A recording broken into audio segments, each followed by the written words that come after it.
Spherical refracting surfaces. Convex refracting surfaces.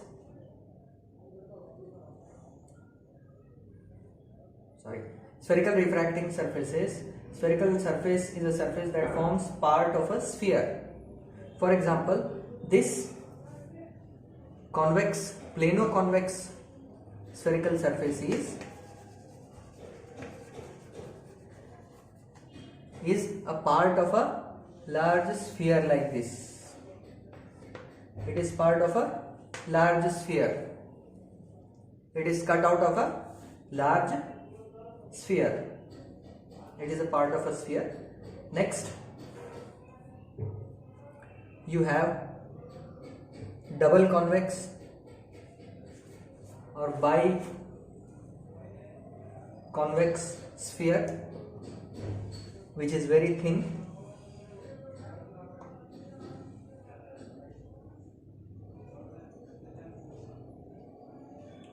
And you have equiconvex lenses also.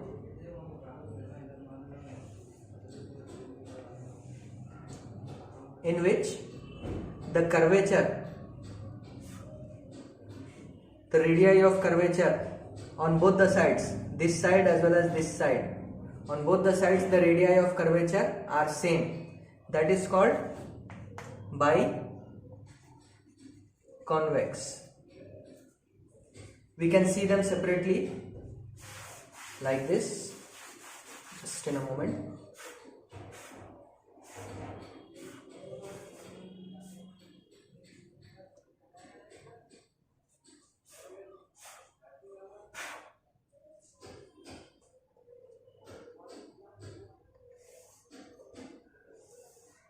This is equiconvex.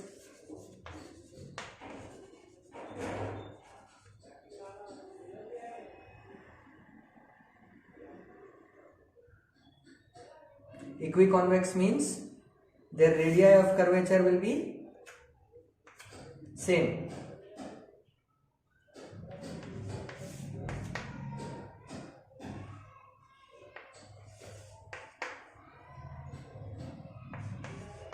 R1 and R2 will be same for equiconvex lenses. For biconvex,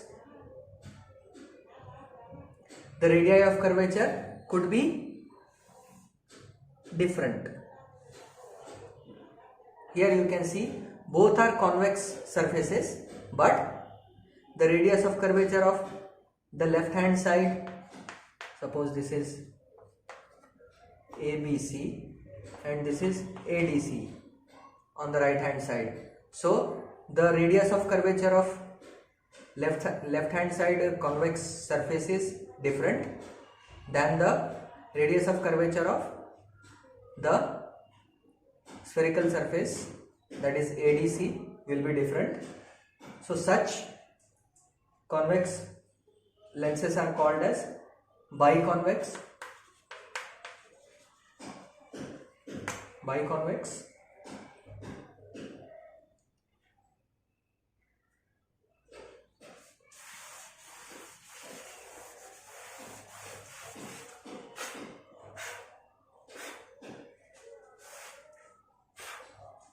Few more types are there.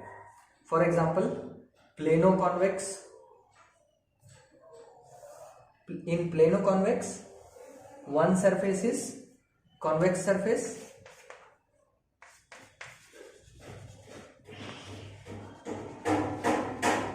one surface is convex surface, the other surface is plane. This is convex, this is plane surface. One more is there, that is concavo-convex. This is concavo-convex surface. This is convex. This is concave. So together it is called as concavo-convex spherical surface. Same way we can draw for our concave spherical surfaces. Just in a moment we can see that.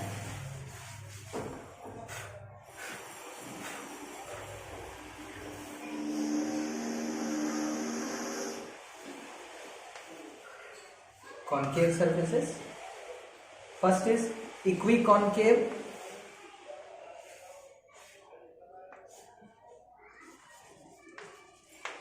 Equiconcave surface, both the surfaces have same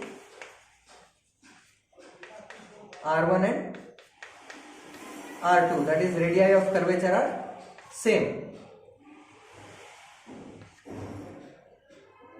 Whereas in case of biconcave, one is having different radius of curvature, the other one is having different radius of curvature. So such concave lenses are called as biconcave. R1 not equal to R2.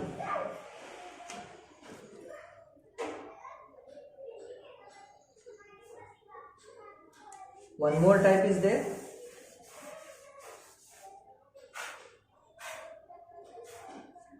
That is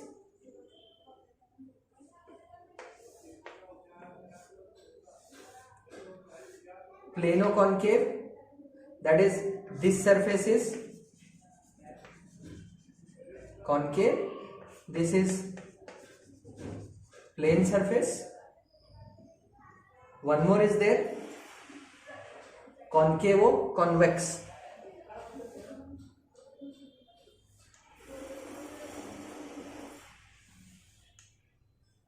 So here in this you can see that this surface is concave and this is convex. So together it is called concavo-convex, convexo-concave. Sorry, this is called convexo-concave lens.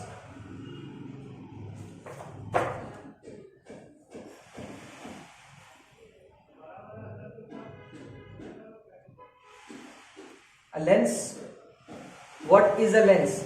Whether it is a convex lens or a concave lens, it is a piece of transparent material bounded by two refracting surfaces, out of which at least one is curved. In all these cases we have seen that at least one of the two surfaces is curved. One may or may not be plane, but the other surface has to be curved, through which refraction happens.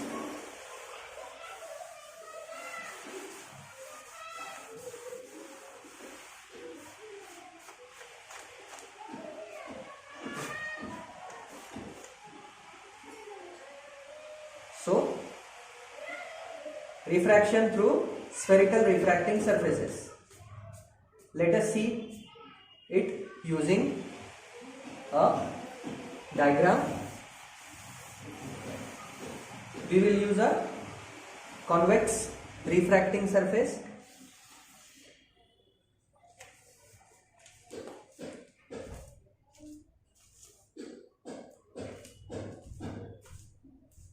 We will use a convex refracting surface.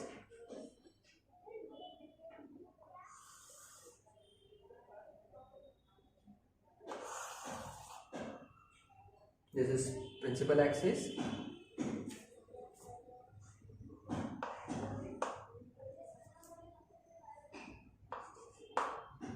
This is aperture up to the principal axis. We can draw it up to the other end also. So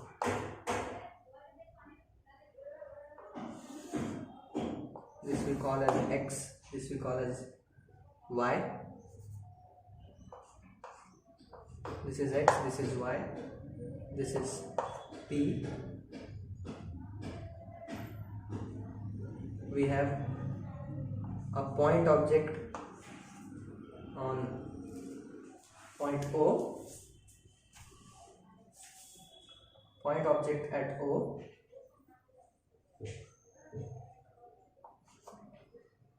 and we are trying to take the incident rays now. We have the center of curvature here. This is the radius of curvature. The image is formed somewhere here.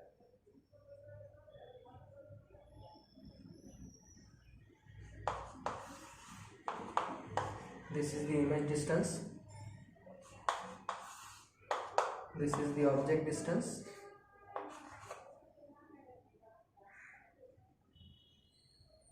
This is the point of incidence. We call it A.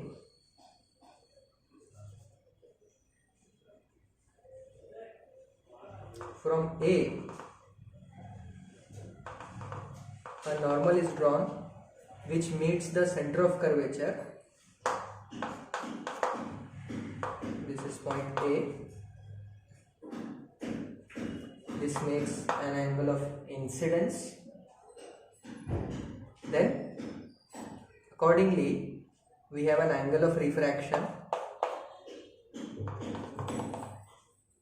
This is angle of refraction for the refracted ray. Now when the ray of light is incident on the pole of the, it is a incident,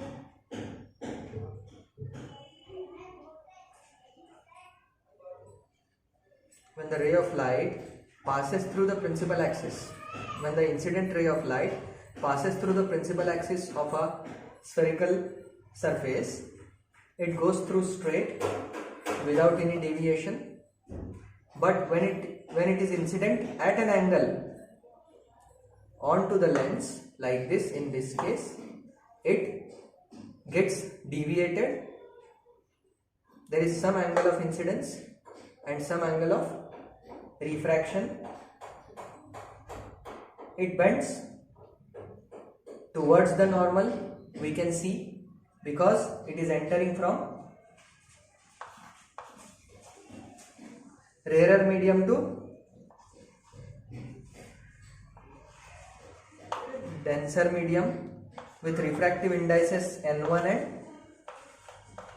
and N2, N1 and N2. The angle between the incident ray and the principal axis is alpha. Angle between the refracted ray and the principal axis is beta.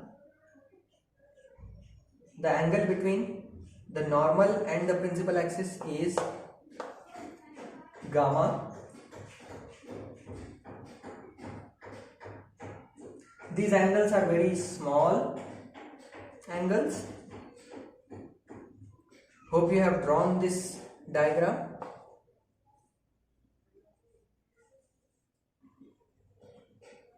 Now the question arises here. First question that arises here is why we have taken object at point O to be a point object. If we are not taking it as a point object, instead if we are taking it as a plane object like a square wire or a rectangular wire or a three-dimensional box as an object, then what happens? It will be difficult to analyze. It will be difficult to analyze the image of such an object through such a small refracting surface. Hence, for simplification of analysis, we are using a point object here at point O. Its image is formed at point I. The image is real inverted image. As as we are going to see in a moment.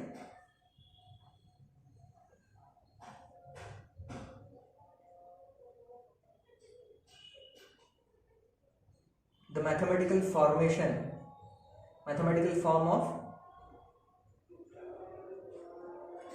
the relation between the refractive indices and radius of curvature and the object and image distances will be shown in the next video. Draw this diagram, watch it again and again, like my video and subscribe to the channel if you are new here. Thank you.